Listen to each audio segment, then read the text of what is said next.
Reaction with metal की अगर हम बात करें तो सबसे पहले हम इसकी रिएक्शन किससे कराएंगे, सबसे पहले इसकी रिएक्शन हम कराएंगे रिएक्शन विथ मैग्नीशियम। और जैसे ही मैग्नीशियम से कराएंगे एक बहुत ही इंपॉर्टेंट कंपाउंड का फॉर्मेशन होगा जिसका नाम है ग्रिग्नार्ड रिएजेंट। जिसका नाम क्या है, ग्रिग्नार्ड रिएजेंट। अब भैया एक नंबर का क्वेश्चन बन जाता है कि ग्रिग्नार्ड रिएजेंट का फार्मूला क्या है, तो RMgX ग्रिग्नार्ड रिएजेंट का फार्मूला है। ठीक है ना, मैंने क्या बोला, जैसे ही एल्केन की रिएक्शन हम किससे कराते हैं, मैग्नीशियम मेटल से, हमारा प्रोडक्ट बनता है RMgX, जो कि एक बहुत इंपॉर्टेंट आर्गेनोमेटालिक कंपाउंड है। सर ये नई नई टर्मिनोलॉजी लाते कहाँ से हो, ये आर्गेनोमेटालिक क्या है, थोड़ा सा समझ लो, थोड़ा सा समझ लो भाई। आर्गेनोमेटालिक कंपाउंड, मैंने कहा कि ये एक आर्गेनोमेटालिक कंपाउंड है, जरा ध्यान से देखना।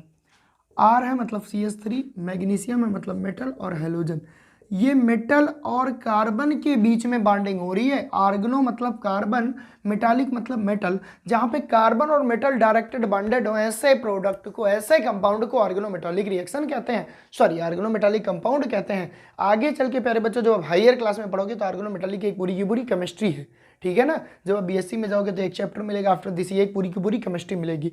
तो आर्गेनोमेटालिक कंपाउंड में ये ग्रिग्नार्ड रिएजेंट सबसे इंपॉर्टेंट है। इसको ग्रिग्नार्ड क्यों बोला गया, क्योंकि इसकी डिस्कवरी एक साइंटिस्ट थे विक्टर ग्रिग्नार्ड ने की थी। इसकी डिस्कवरी एक साइंटिस्ट थे विक्टर ग्रिग्नार्ड, उन्होंने की थी। कब की थी भाई, 1900 में। और इनको इसी डिस्कवरी के चलते नोबेल प्राइज मिला। भाई केमिस्ट्री में बहुत सारी ऐसी रिएक्शन है जहां अकेले ये ग्रिग्नार्ड रिएजेंट करवा देते हैं, इसलिए ये जरूरी है। तो मैंने क्या बोला, रिएक्शन विथ मेटल, जैसे ही हम एल्केन की रिएक्शन किससे कराएंगे, मैग्नीशियम मेटल से, तो हमारा बनेगा Grignard reagent RMgX। Victor Grignard ने 1900 में इसकी डिस्कवरी की थी, इसके लिए इनको नोबेल प्राइज मिला। RMgX एक आर्गेनोमेटालिक कंपाउंड है, ये सारी चीजें हमने देखी। तो आइए रिएक्शन देखते हैं। सबसे पहले हम लेते हैं RX, जो कि हमारा हेलोल्केन है। इसकी रिएक्शन हम कराते हैं किससे, मैग्नीशियम से। जैसे ही हम इसकी रिएक्शन मैग्नीशियम से कराएंगे तो प्यारे बच्चों किसकी उपस्थिति में, जब भी हमारी मेटल की रिएक्शन होती है वो ड्राई ईथर की उपस्थिति में होती है, ठीक है ना। तो ये Mg इनके बीच में एडजस्ट हो जाएगा और बनेगा क्या, RMgX। अब आपको तो पता ही है मैग्नीशियम की वैलेंसी 2, तो 2 है इधर इधर, और ये हमारा बन गया, ये हमारा क्या बना, ग्रिग्नार्ड रिएजेंट। ठीक है। अब एक नेम्ड रिएक्शन होती है सेकंड, जो कि एक हमारी नेम्ड रिएक्शन है जिसको हम कहते हैं ओड्स रिएक्शन, एक हमारी नेम्ड रिएक्शन है जिसको हम कहते हैं ओड्स रिएक्शन, वो भी हमारी रिएक्शन विथ मेटल की कैटेगरी में आती है। और ये हमारी बहुत इंपॉर्टेंट रिएक्शन है जो हमारी ओड्स रिएक्शन है, ठीक है ना, बहुत ही ज़्यादा इंपॉर्टेंट है। इसमें हम करते क्या है, इसमें हम 2 मोल क्या लेते हैं, हेलोल्केन। जैसे RX ले लिया और RX ले लिया, हमने 2 मोल हेलोल्केन ले लिया। भाई इसका मतलब तो 2 ही मोल हुआ। इसकी रिएक्शन करा दी सोडियम मेटल से, ठीक है। मैं यहाँ पे लिख भी रहा हूँ, ओड्स रिएक्शन में होता क्या है, रिएक्शन विथ सोडियम मेटल, बहुत ध्यान से समझना, रिएक्शन विथ सोडियम मेटल। जब सोडियम मेटल के साथ रिएक्शन कराते हैं हेलोल्केन की, तो बहुत इजीली यहाँ पे क्या होता है भैया, ये 2NaX निकल जाता है। भाई इस नमक बना 2NaX निकल जाता है। क्या निकलता है प्यारे बच्चों, सबसे पहले तो ये भी हमारा ड्राई ईथर की उपस्थिति में होगा, निकलेगा क्या, 2NaX। मैं यहाँ पे लिख लूँ 2NaX निकल गया। बचा क्या हमारे पास, RR, बचा क्या हमारे पास, RR। This is symmetrical hydrocarbon, symmetrical alkane. हमको क्या मिला, सिमेट्रिकल एल्केन। एक चीज तो तुम जान गए होगे, हेलो एल्केन से एल्केन में कन्वर्जन है, हेलो एल्केन से हायर लेवल के एल्केन में कन्वर्जन है, हेलो एल्केन से सिमेट्रिकल एल्केन में कन्वर्जन है। ये रिएक्शन बड़े काम की लगती है सर।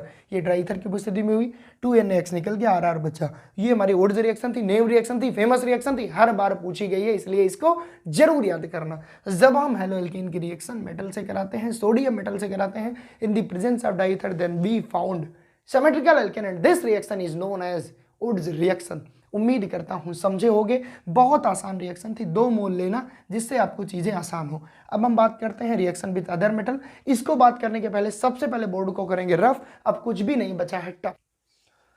प्यारे बच्चों अगर हम बात करें reaction with another active metal, तो भी एक आर्गेनोमेटालिक कंपाउंड बनाते हैं। सबसे पहले हम इसकी रिएक्शन देखते हैं लिथियम के साथ, CH3CH2Br हमने लिया, इसकी रिएक्शन कराई लिथियम के साथ, तो हमारा जो प्रोडक्ट बना वो क्या बना, जो हमारा प्रोडक्ट बना प्यारे बच्चों क्या बना, CH3CH2Li plus LiBr plus LiBr। ये कैसे बन गया सर, यहाँ पे हमने 2 लिया होगा, वैसे भी मेटल अकेले एग्जिस्ट नहीं करेगी।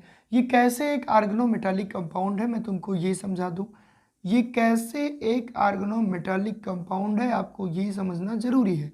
देखिए प्यारे बच्चों, यहाँ पे कार्बन है, यहाँ पे मेटल है, कार्बन और मेटल के बीच की जब बॉन्डिंग हो तो इसको आर्गेनो, आर्गेनो मतलब कार्बन, ऑर्गेनिक मतलब कार्बन, मेटालिक मतलब मेटल के बीच में बॉन्ड हो। तो ये हमारा बन गया ऑर्गेनोमेटालिक कंपाउंड।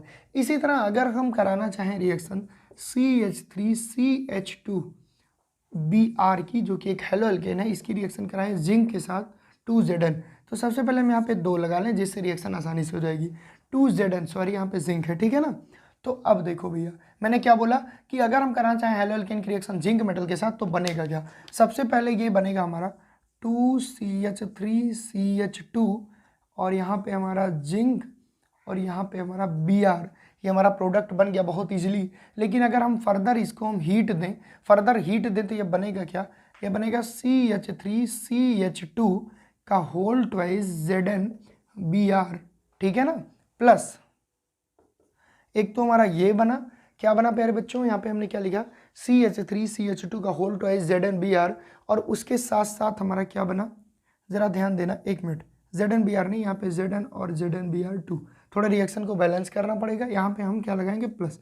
ज़रा देखिए कोई गड़बड़ी तो नहीं हुई, नहीं भैया, यहाँ पे 2 CH3CH2 था, CH3CH2 हो गया, 2 ब्रोमीन था, क्यों 2 लगा है तो 1 2 ब्रोमीन, जिंक 2 थे, एक जिंक है, एक जिंक है, ये हमारा बन गया। और प्यारे बच्चों ये जो बना ना, ये जो बना इसी को हम कहते हैं फ्रैंकलैंड, इसी को हम कहते हैं फ्रैंकलैंड रिएजेंट, इसी को हम क्या कहते हैं फ्रैंकलैंड रिएजेंट। और फिर मैं बोलूँगा कि कोशिश करने वालों की कभी हार नहीं होती, लहरों से डर करना का कभी पार नहीं होती। तो आप मेहनत करो, आपकी कभी हार नहीं होगी और आप अपनी सक्सेस को अचीव करो। उसी में हमारी खुशी है, उसी में समाज की खुशी, उसी में आपके माता पिता की खुशी और उसी में आपकी खुशी।